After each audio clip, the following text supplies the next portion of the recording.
Section 1.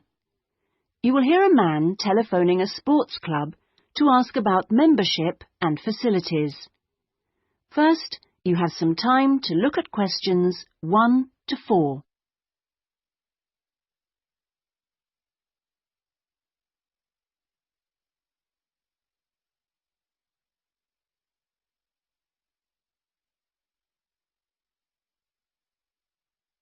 You will see that there is an example that has been done for you.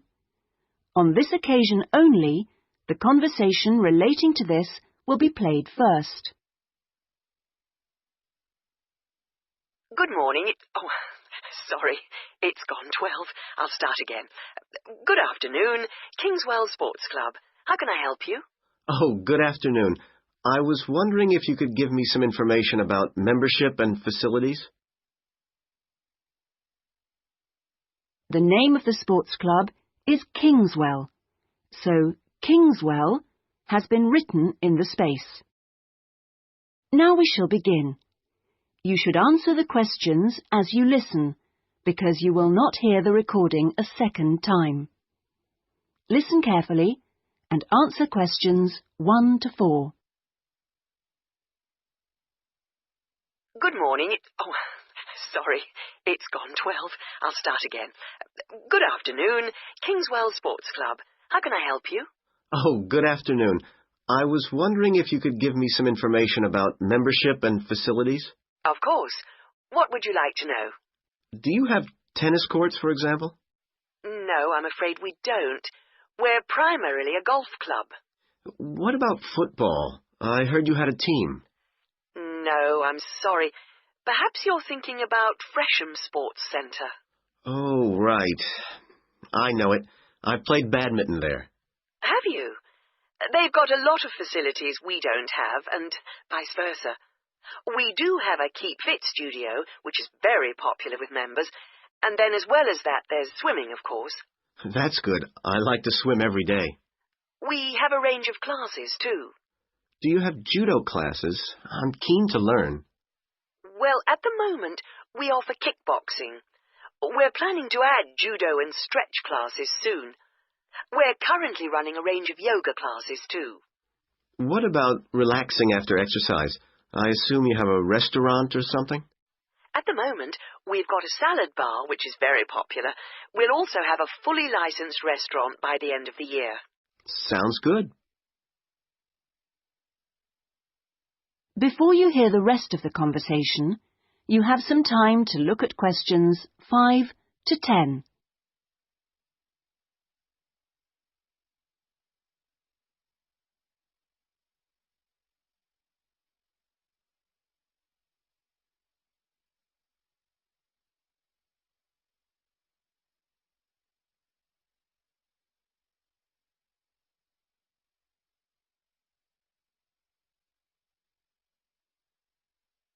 Now listen and answer questions 5 to 10.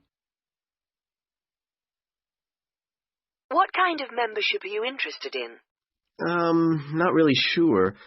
What are the options? Well, there are 3 different membership schemes. I see. What's the difference? Well, the first one's called Gold, and you can use all the facilities at any time of the day or week. You can also join in as many classes as you like for free. That sounds good. Is it very expensive? Well, you pay a £250 joining fee, and then it's £450... Oh, no, I'm sorry. It's just gone up by £50. Sorry about that. It's now £500 for the annual subscription fee. Right, got that. And what's the next type? Well, that's silver. It's the same as gold, except you have to pay a small fee of £1 per lesson for any you do, and you can only use the centre at certain times. I see. So when exactly? You can only use the facilities between 10 a.m. and 4:30 p.m. So I couldn't use the pool at 8 in the morning or evening then? That's right. Okay, and the price for that? Is the joining fee the same as for gold? Actually, it's slightly less than the £250. It's £225. But the annual fee is only £300. Does that sound more like what you want? Well, it's still rather more expensive than I thought. I'm a student here in England, and I'm only here for 6 months. Ah, then the bronze scheme would probably suit you best. How is that different? Well, some of the facilities have restricted use. And do I have to pay for classes? Yes, it's £3 for each class you join. I see. And what are the hours then? Between 10:30 and 3:30 weekdays only, and you pay a £50 joining fee. The annual fee is £180. It works out at £15 a month, so that would be quite a lot cheaper. Oh, that should be all right. I could come in my free periods. What do I have to do if I want to join? Well, we book you in for an assessment with an instructor who will show you how to use all the equipment. If you want to organise a trial session and look around the centre, you'll need to speak to David Kinchley. Could you spell that, please? Yes, David, K-Y-N-C-H-L-E-Y. I'll give you his direct line number. It's 0458 95311. Thanks. Thank you for calling Kingswell Sports Club. That is the end of section 1. You now have half a minute to check your answers.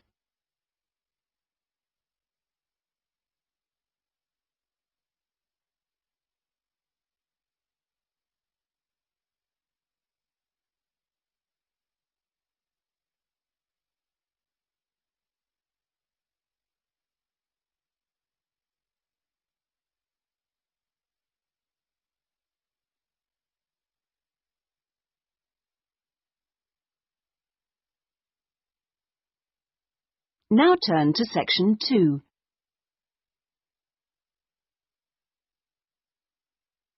Section 2. You will hear a local radio broadcast about the Rivendell City Theatre.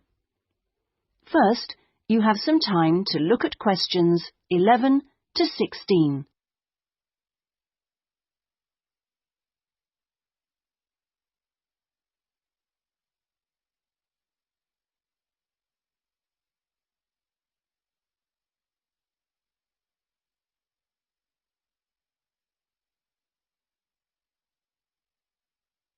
Now listen carefully and answer questions 11 to 16.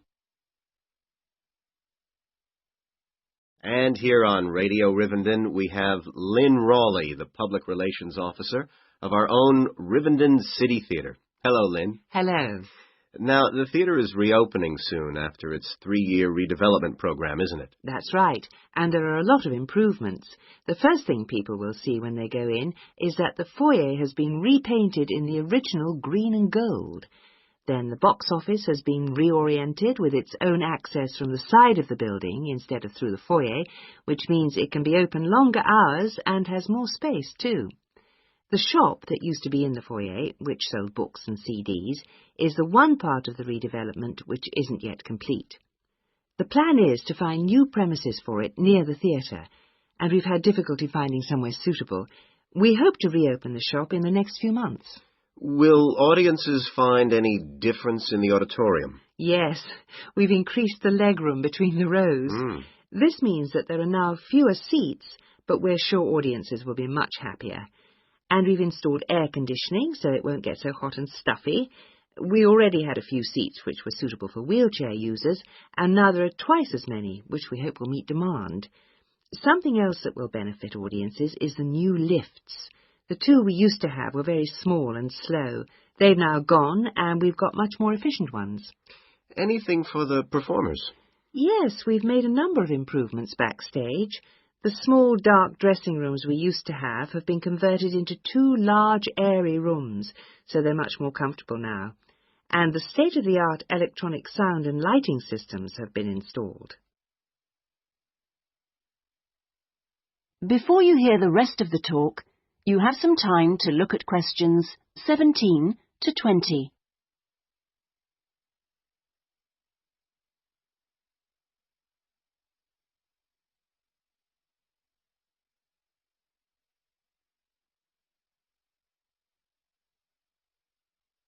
Now listen and answer questions 17 to 20.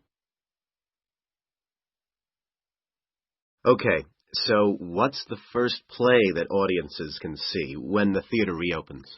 We've got a very exciting production of Peter Schaffer's Royal Hunt of the Sun, which is currently touring the country. That starts on October the 13th and runs till the 19th. We're experimenting a bit with the time the curtain goes up. We used to start all our performances at 7:30, but that made it difficult for people to go home by public transport. So instead, we're beginning at 7, because at 9:45, when it finishes, there are still buses running. Tickets are already selling fast. The Friday and Saturday performances sold out almost immediately, and in fact now there are only tickets for Monday and Thursday.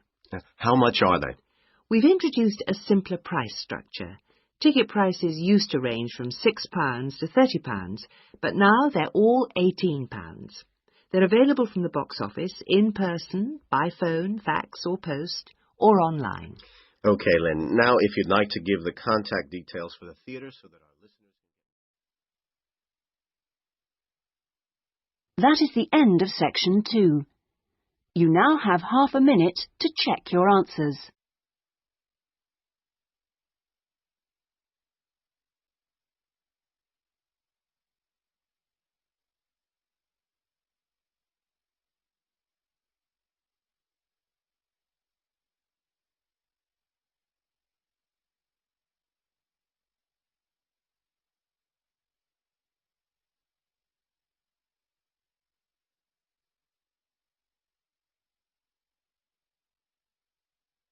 Now turn to section 3.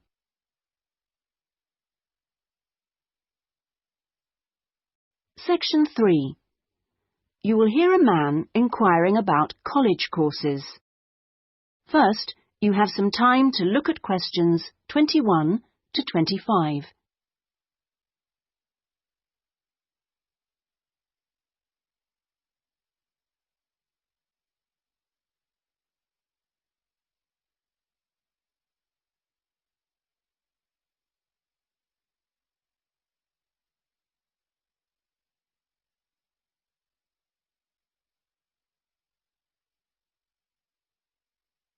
Now listen carefully and answer questions 21 to 25.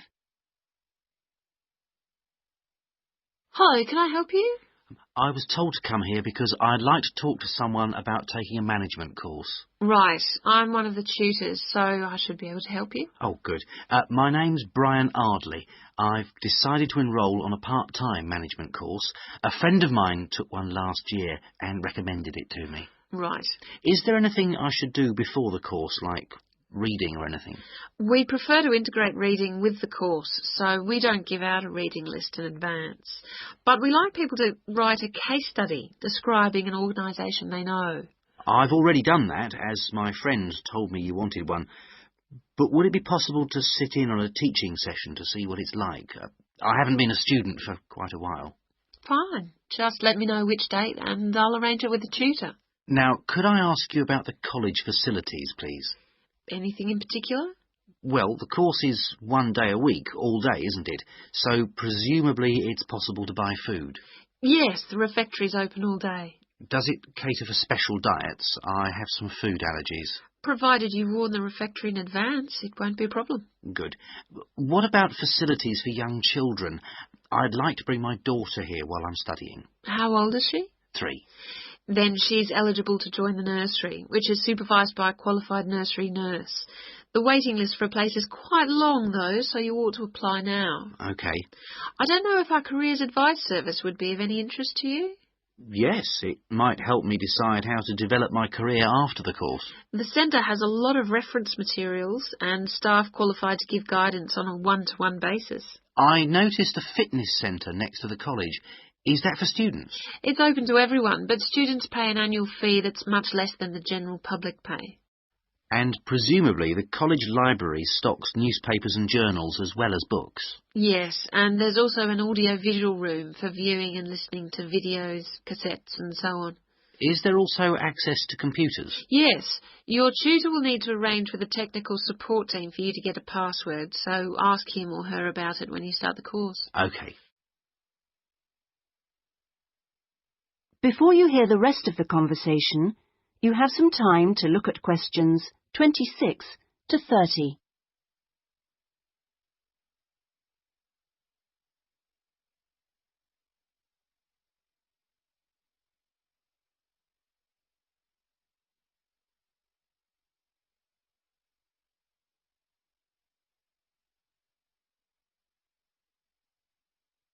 Now listen and answer questions 26 to 30. By the way, do you know about our business centre? No, what's that? It's a training resource, a collection of materials for people to study on their own or use in their own organisations. Uh-huh. You mean books and videos? Yes, and manuals for self-study, plus a lot of computer-based materials so people can work through them at their own speed and repeat anything they aren't sure about. And you can hire laptops to use in your own home or workplace, as well as printers that you can take away. Does it have anything that I could use to improve my study skills? I don't have much idea about report writing, and I'm sure I'll need it on the course. Oh, yes, there's plenty of useful material. Just ask one of the staff. Does the centre cover all the main areas of business? Yes, topics like finance and, of course, marketing, that's a popular one. Local managers seem to queue up to borrow the videos. So it isn't just for students, then? No, it's for members only, but anyone can join. How much does it cost? £100 a year for a company and £50 for an individual, with no discount for students, I'm afraid. Well, that's very helpful. Well, I think that's all. I'd better go home and fill in the enrolment form. Thanks for all your help. You're welcome. Goodbye. Goodbye.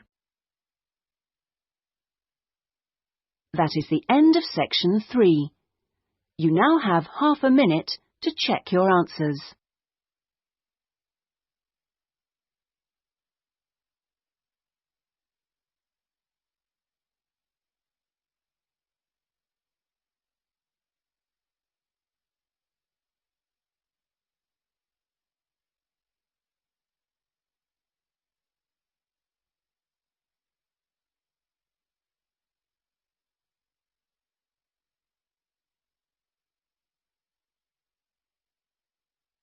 Now turn to section 4.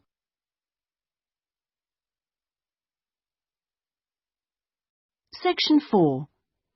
You will hear a talk on a social history of the East End of London. First, you have some time to look at questions 31 to 40.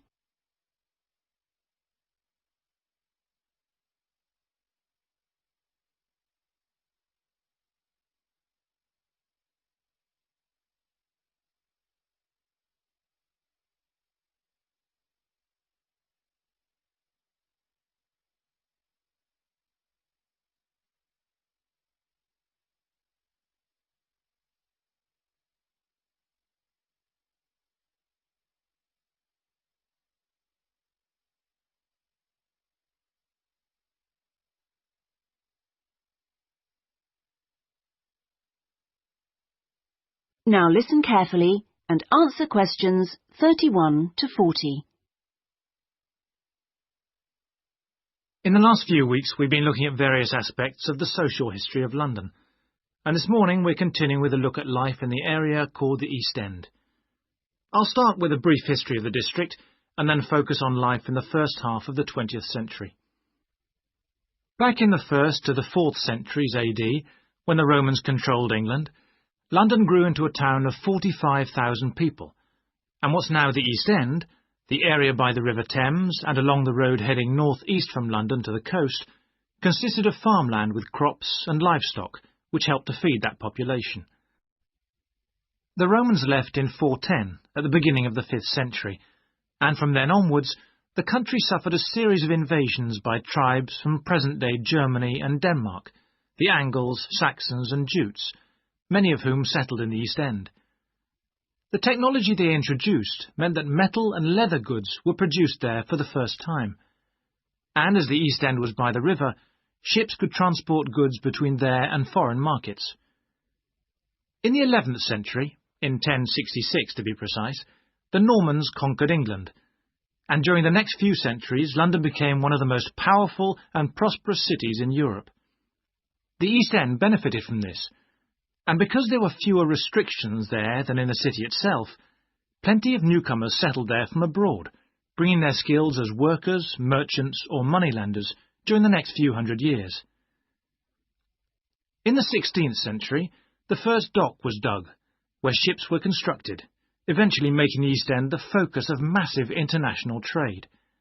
And in the late 16th century, when much of the rest of England was suffering economically, a lot of agricultural workers came to the East End to look for alternative work. In the 17th century, the East End was still a series of separate, semi-rural settlements. There was a shortage of accommodation, so marshland was drained and built on to house the large numbers of people now living there.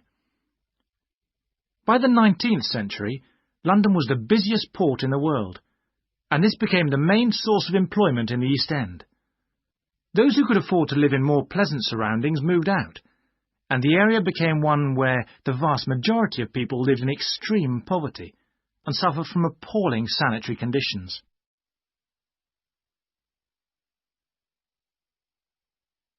That brief outline takes us to the beginning of the 20th century, and now we'll turn to housing. At the beginning of the century, living conditions for the majority of working people in East London were very basic indeed.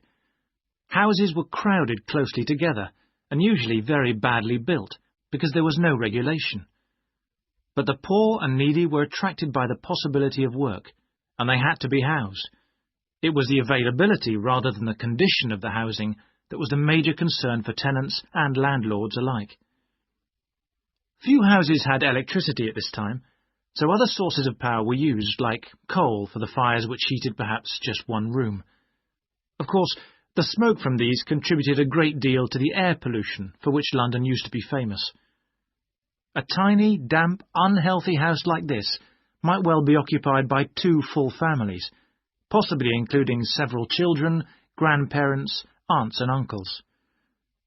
Now, before I go on to health implications of this way of life, I'll say something about food and nutrition. That is the end of section 4. You now have half a minute to check your answers.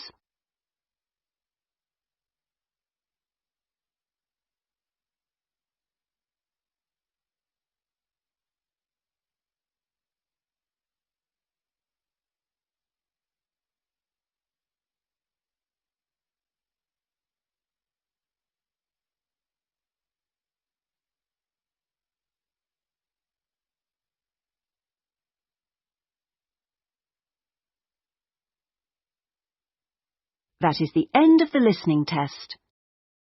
In the IELTS test, you would now have 10 minutes to transfer your answers to the listening answer sheet.